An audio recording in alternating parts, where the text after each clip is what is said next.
जय हिंद फ्रेंड्स, मैं दीपक स्वागत करता हूं आपके अपने यूट्यूब चैनल जय हिंद बाय दीपक सर पे। दोस्तों, जैसा कि आप लोग देख रहे होंगे थंबनेल पर ही, आज पढ़ना है आपको पार्ट इसका 2, क्योंकि मैंने इसका पार्ट नंबर आपको 1 दे दिया था। इसका क्या आज पार्ट नंबर 2 है। पार्ट का नाम जानते हैं क्या? संसाधन के रूप में लोग। यह बहुत ही अच्छा टॉपिक है। यह अर्थव्यवस्था का बहुत ही लाजवाब टॉपिक है। इससे जो बनने वाले क्वेश्चन है यह 9th में मिलेंगे, आपको 10 में मिलेंगी। अगर आप आर्ट साइड जाते हैं तो आपको 12th में भी इसका कुछ अंश देखने को मिलता है। और कंपटीशन के दृष्टिकोण से यह बहुत जरूरी है, क्योंकि अर्थव्यवस्था जो क्वेश्चन बनते हैं बस यहीं से बनते हैं। अगर आप यहाँ से अपने नींव को मजबूत करेंगे तब जाके आप कंपटीशन में अच्छा परफॉर्मेंस कर पाएंगे और बहुत कम समय में नौकरियां ले लेंगे। ठीक, तो इसका पार्ट नंबर 2 है। इसमें पढ़ेंगे हम आर्थिक क्रिया, क्योंकि उसमें हम आर्थिक क्रिया को अंश को पढ़ाता ना कि प्राथमिक क्रियाएं, द्वितीयक क्रियाएं, तृतीयक क्रियाएं। आज जो क्रियाएं होती हैं कितने प्रकार की होती हैं उनको पढ़ेंगे। तो मुख्यतः जो आर्थिक क्रिया है यह क्या होती है, इसके जो अंदर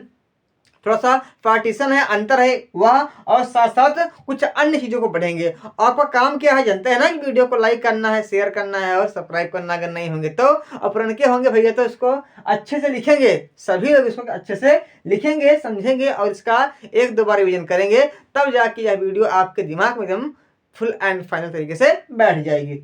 तो हम पढ़ते हैं आर्थिक क्रियाएं, यानी कि आर्थिक क्रिया वह होती हैं जिनको हम करते हैं और अपने जीवन का यापन करते हैं, चाहे पैसा के माध्यम से, चाहे पैसा ना मिले लेकिन स्वयं उसको करें और अपना जीवन यापन करें। जैसे कृषि क्या है? आर्थिक क्रिया, क्योंकि उसको जब करते हैं तो इससे अपना जीवन चलाते हैं ना। गेहूं जब उगाते भैया तो क्या करते हैं, उसको हम खाते हैं ना। अच्छा, लेकिन अगर क्या करते हैं, ड्राइवरी करते हैं और क्या करते हैं, तो बहुत सा काम ऐसा है जिसको आप करते हैं, उससे पैसा मिलता है और पैसा मिलने के बाद आप अपना जीवन चलाते हैं। तो कुछ भी करिए लेकिन उसमें आपको अगर पैसा मिल रहा है तो क्या है? आर्थिक क्रिया है।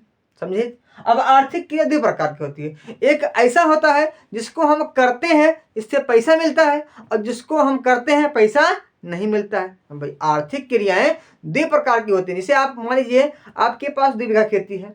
अब 2 बीघा खेती है तो आप उसमें धान लगाएं या गेहूं लगाएं। तो धान या गेहूं लगाएंगे तो उसको खाएंगे, बेचेंगे तो खाएंगे उसको ना, क्योंकि 2 बीघा है और कितना होगा, 2-4 कुंटल उसमें होगा। जब होगा तो उसको अपना जीवन चलाएंगे, ना कि उसको बेचेंगे। और बेचेंगे तो खाएंगे क्या ना। तो इसलिए जो आर्थिक क्रिया है ये 2 प्रकार की होती हैं, एक बाजार क्रियाएं, एक गैर बाजार क्रियाएं। और थोड़ा सा समझ में आपको आ गया होगा कि जिस सामान को अगर हम खरीदेंगे, जिस सामान के ऊपर हम थोड़ा सा परिश्रम करेंगे, उसको उगाएंगे, उत्पादन उसका करेंगे, अगर उसको हम बेचें और बेचने के बाद कुछ पैसा मिले तो क्या आपकी बाजारी क्रिया। और जिसको हम करें लेकिन पैसा उसमें न मिले, केवल अपना जीवन हो, अपना स्व उपभोग हो, वही क्या है? गैर कृषि क्रिया है। एग्जाम्पल में समझिए आप, जैसे आप ड्राइवरी करते हैं, तो उससे क्या मिलता है? पैसा मिलता है। तो पैसा जब मिलता है तो क्या है? वह बाजारी क्रिया, क्योंकि इसमें आप वेतन मिल रहा है, आपको लाभ मिल रहा है। लेकिन अगर आप स्वयं की खेती करेंगे तो इसमें भैया पैसा आपको नहीं मिलेगा, आपको वह अनाज मिलेगा। इसलिए क्या है? गैर बाजारी क्रिया। ठीक, जिसमें आपका लाभ हो, वेतन हो, सब कैसा है? वह सब आपका बाजारी क्रिया है। जिसमें ऐसा कुछ नहीं हो, स्वलाभ हो, स्वयं का लाभ हो, वही क्या है? गैर बाजारी क्रिया। ठीक, इसके अंतर को पढ़ते हैं, गैर बाजारी क्रिया और बाजारी क्रिया और गैर बाजारी क्रिया में।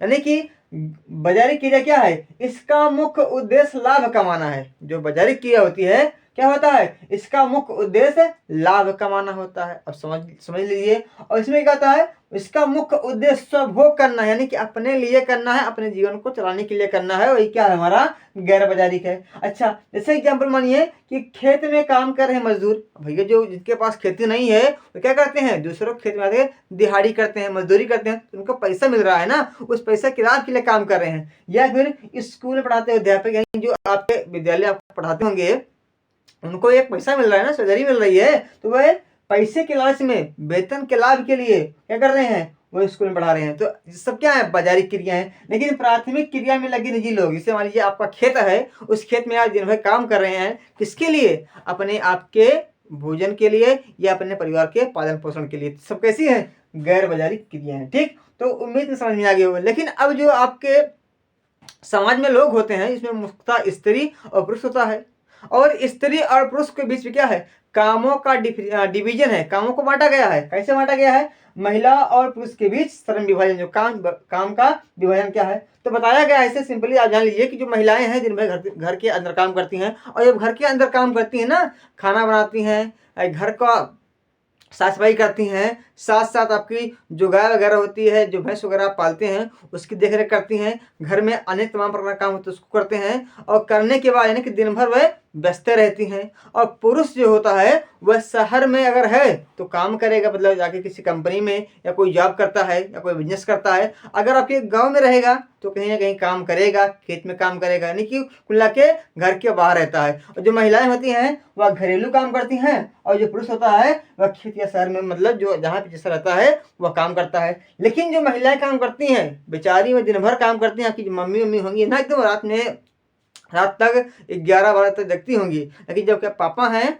वह 8 से 9 बजे तक सो जाते हैं खाने के बाद। अब सुबह में देखा जाए तो दोनों उठते हैं तो साथ ही, लेकिन जो काम होता है वो कौन करती है, स्त्री, और पुरुष भी करता है लेकिन उतना नहीं करता है। लेकिन जो यह स्त्री करती है एकदम फोकट में करती है, इनको पैसा एकदम नहीं मिलता है ना, इनको भुगतान नहीं मिलता है। लेकिन पुरुष अगर 2-4 घंटा बाहर काम कर ले, किसी खेत में काम कर ले, कहीं काम कर ले, तो उसको एक इनकम मिल जाती है, उसको एक पैसा मिल जाता नहीं, भुगतान उसको मिलता है। तो कहने का मतलब है जो महिलाओं की वैल्यू है काम के लिए वह बहुत ही कम है, और पुरुषों के लिए जो वैल्यू है काम के लिए वह ज़्यादा है। लेकिन हमारे समाज में जो असमानता है वह थोड़ा सा दूर हो रही है। अगर कोई सरकारी नौकरी पा जाता है, चाहे स्त्री हो चाहे पुरुष हो, उनको एक समान वेतन दिया जाता है। ऐसे आपके क्या है, अनेक प्रकार के सरकारों ने महिलाओं के लिए योजना बनाई है ताकि क्या हो, महिलाओं का विकास हो जाए। तो थोड़ा सा अलग बात है। अब हम पढ़ते हैं क्या, जनसंख्या की गुणवत्ता, यानी कि जनसंख्या है वह कैसे वृद्धि करेगी, कैसे अपना पूरा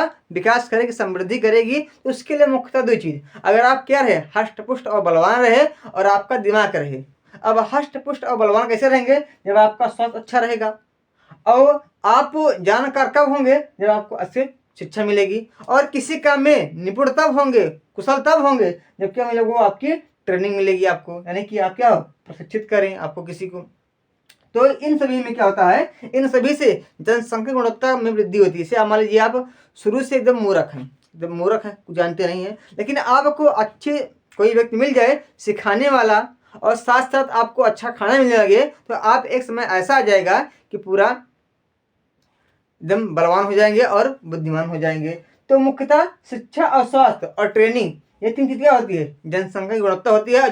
जिन लोगों के पास यह चीज़ें हैं वे आज क्या हैं, बहुत आगे हैं। और जिनके पास शिक्षा और स्वास्थ्य और प्रशिक्षण नहीं है वह क्या है, एकदम से लोल है। कहा नहीं गया है कि शिक्षा व शेरनी का दूध है, शिक्षा व शेरनी का दूध है, जो पीता है वही दहाड़ता है ना, कि भैया आप क्या है पढ़ लीजिएगा तो आप राजा बन जाइएगा। ठीक, तो हम पढ़ते हैं शिक्षा के लिए सरकार भी अनेक प्रकार की योजना लाती हैं, और बहुत सी चीजें क्या है हमारे आस समाज में आ गई हैं। तो सरकार ने क्या किया, प्राथमिक विद्यालय खोला, शिक्षा के लिए क्या किया, प्राथमिक विद्यालय खोला। पहले इसमें विद्यालय में जो पढ़ाई होती थी प्राथमिक वाले में पैसा लेके होता था, लेकिन कुछ समय बाद ऐसा आया कि वह निःशुल्क कर देगा, कि आप फ्री पढ़िए, और आपके जो मौलिक अधिकार आपको दिया गया है, अगर कोई जानता ना हो तो आपको पढ़ाई जाएगा, या कोई पढ़ लिया हो तो अलग बात है, आपको क्या मिलेगा, मौलिक अधिकार या मूल अधिकार।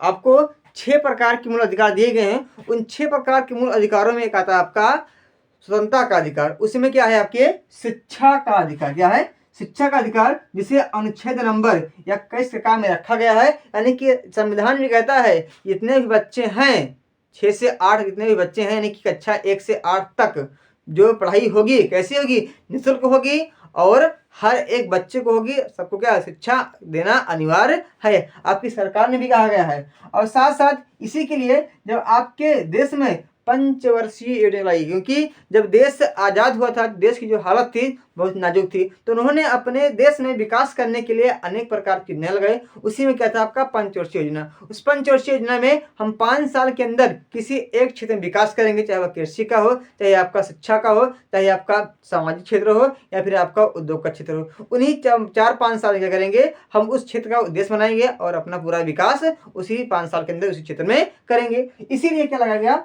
कि पंचवर्षीय योजना, और जो प्रथम चली वह 1951 से 1956, 51, 55 चली, और इसमें मुख्यतः शिक्षा पे 151 करोड़ रुपए लगाया गया। यानी कि शिक्षा के विकास के लिए उस समय प्रथम पंचवर्षीय योजना में कितना लगाया गया, 151 करोड़ रुपए लगाया गया। और धीरे धीरे शिक्षा के क्षेत्र में विकास और वृद्धि की जा रही है। इसमें अनेक प्रकार के विद्यालय बनवाए जा रहे हैं, अनेक प्रकार की तकनीकी जा रही है, लोग ITI वगैरह कर रहे हैं, पॉलिटेक्निक वगैरह कर, जिससे क्या हो, आपके अनेक प्रकार के डेवलपमेंट होगा आपके दिमाग का। ठीक, आज क्या है, आज अगर देखा जाए, क्योंकि 2011 में क्या हुई थी, जनगणना हुई थी, तो इसमें जो साक्षरता दर है, पढ़ने लिखने का लोगों की रेट है, कितना है, वह ज्यादा है। तो आप सबसे अधिक किस राज्य की है, तो केरल की है, और सबसे कम किसकी है, तो आपकी बिहार की है। क्योंकि केरल में अगर 100 लोग हैं तो उसमें से 94 लोग ऐसे हैं जो पढ़े लिखे हैं। अगर बिहार देखा जाए, बिहार में अगर 100 लोग हैं तो उसमें से 64 लोग पढ़े लिखे हैं, बाकी क्या है, सब अनपढ़ हैं। तो क्या है, जो साक्षरता दर है वह सबसे अधिक किसकी है, केरला की, सबसे कम किसकी है, बिहार की। इसके लिए सरकार ने सर्व शिक्षा यह अभियान, यानी कि सभी को शिक्षा देने का क्या है, एक अधिकार है, शिक्षा ले, इसके लिए सरकार ने अनेक समय पे अनेक प्रकार की योजनाएं भी लाई। उन्होंने, अगर देखा जाए, सरकार ने अब जो निःशुल्क शिक्षा होती है उसमें दोपहर के भोजन की व्यवस्था की है कि आपको घर जाना ना पड़े और आप इन्हें अच्छे से खाएं और खूब मन लगा के पढ़ें। ठीक, तो सरकार ने अनेक व्यवस्थाएं की हुई है। अगर आप ना पढ़े भैया तो आपको कोई कहने वाला नहीं है। तो समय है अभी, सुधरिए और थोड़ा सा पढ़िए ना। तो आपका क्या है, अब स्वास्थ्य, स्वास्थ्य क्या है, मतलब स्वच्छ रहना, अच्छा रहना, मस्त रहना, क्या है, यही स्वास्थ्य होता है। ठीक, तो इसके लिए, स्वस्थ रहने के लिए सरकार ने भी अनेक प्रकार के आपके स्वास्थ्य केंद्र बनाए हैं। सामुदायिक स्वास्थ्य केंद्र बनाया हुआ है। पोलियो, जो छोटे बच्चे होते हैं उनके लिए पोलियो की व्यवस्था की गई है। साथ साथ अनेक प्रकार के पोषण आहार भी आपको देता है ना, कि पंजीरी खाइए या केला खाइए, दूध खाइए ना, सरकार की तरफ से कुछ मिलता है, दवाइयाँ वगैरह मिलती है, इससे आप खाएंगे और अपने आप में कुछ बने रहेंगे। ठीक, अब इसमें मुख्यतः जो स्वास्थ्य हम नापते हैं, ये 4 प्रकार से नापते हैं। एक जीवन प्रत्याशा के आधार पे, एक शिशु मृत्यु दर के आधार पे, एक जन्म दर के आधार पे, एक मृत्यु दर के आधार पे। अच्छा, जीवन प्रत्याशा क्या है, तो औसत आयु, यानी कि आप कितना साल जीते हैं, बस वही क्या है, औसत आयु है या जीवन प्रत्याशा है। कोई भी व्यक्ति कितने साल तक जीता है उसको नापने के लिए एक जो आंकड़ा लाया गया है, वही क्या है, आपका जीवन प्रत्याशा है। ठीक, इसमें मुख्यतः स्वास्थ्य को, शिक्षा को और इनकम को जोड़ते हैं ना। अगर आपका स्वास्थ्य अच्छा रहेगा, आपकी इनकम अच्छी रहेगी, ये सब कैसे अच्छे रहेंगे, जब आपके पास क्या होगी, शिक्षा होगी, तो इन्हीं के आधार पर क्या रहेगा, जीवन प्रत्याशा रहेगी ना। अगर देखते होंगे कि जो मजदूर है, गरीब है,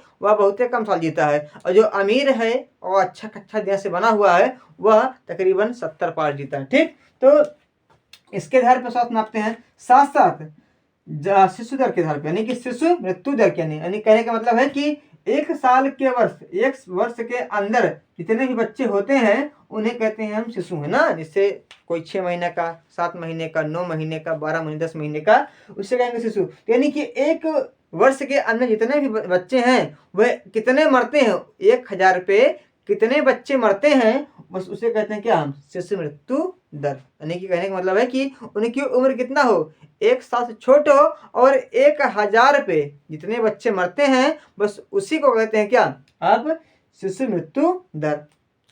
इससे मान लीजिए कि शिशु है और इस शिशु 1 वर्ष के अंदर, क्योंकि एक समय रहेगा, उसमें 1000 बच्चे में से कितने बच्चे मरते हैं, कितने बच्चे को मृत्यु मिलती है, मृत्यु को प्राप्त होते हैं, बस उसी का जो आकलन है वही क्या है, हमारा शिशु मृत्यु दर है। जन्म दर क्या है, बस एक निश्चित साल, यानी कि एक निश्चित समय के अंदर प्रत्येक 1000 बच्चे का जन्म लेना क्या है, हमारा जन्म दर है। और प्रत्येक 1000 व्यक्ति पे कितने लोग मरते हैं, कितने लोग मरते हैं, बस वही क्या, वही हमारा है मृत्यु दर। यानी कहने का मतलब है, साल आपका 1 रहेगा, संख्या आपकी 1000 रहेगी, बस उस 1 साल के अंदर 1000 पे जितने लोग मरेंगे वही मृत्यु दर रहेगी, जितने लोग जन्म लेंगे जन्म दर रहेगी, जितना बच्चा मरेगा वही क्या है, मृत्यु दर है। तो इन्हीं सब के आंकड़ों से किसको मापते हैं हम? स्वास्थ्य को मापते हैं। तो मुझे उम्मीद है कि यह वीडियो आपको समझ में आई होगी और अच्छा भी लगा। अगर आप इसको कंटिन्यू पढ़ते रहेंगे तो इसका आप स्क्रीनशॉट वगैरह ले लेंगे और इसको अपने नोट्स में लिख लेंगे।